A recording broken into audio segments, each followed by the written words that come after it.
اعوذ باللہ من الشیطان الرجیم بسم اللہ الرحمن الرحیم۔ السلام علیکم پیارے دوستو، کیسے ہو آپ سب؟ آج کا ہمارا سوال بہت ہی اہم سوال ہے، جو کہ یہ ہے کہ نماز کی ایک رکعت میں 2 سجدے کیوں کیے جاتے ہیں؟ تو جب حضرت آدم علیہ السلام کو اللہ تعالیٰ نے ایک سجدہ کرنے کا حکم دیا تو حضرت آدم علیہ السلام نے اللہ تعالیٰ کے حکم سے اللہ تعالیٰ کو ایک سجدہ کیا اور پھر تھوڑی دیر بعد ہی دوسرا سجدہ کیا۔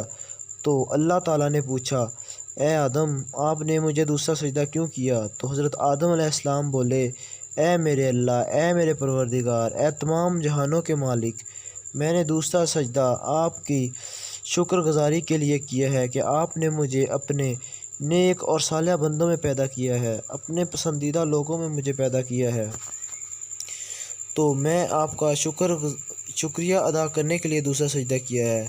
میں نے پہلا سجدہ تو اے اللہ آپ کے حکم سے کیا، لیکن دوسرا سجدہ اپنی خوشی سے آپ کا شکریہ ادا کرنے کے لیے کیا۔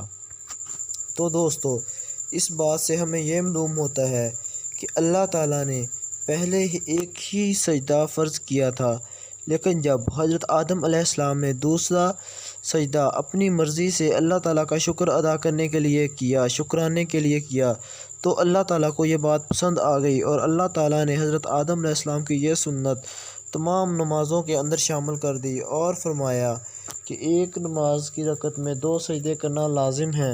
اور آج کل آپ سب کو پتہ ہے کہ ہم لوگ 2 ہی سجدے کرتے ہیں اور 2 سجدے کرنا ہی ضروری ہے۔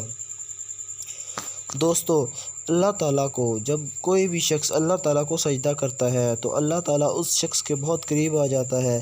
اللہ تعالیٰ اس شخص کو اتنے قریب ہوتے ہیں جتنی کہ اس کی شاخ رگ بھی نہیں ہوتی۔ تو دوستو، امید ہے آپ کو اس سوال کا جواب مل گیا ہوگا۔ Thanks for watching.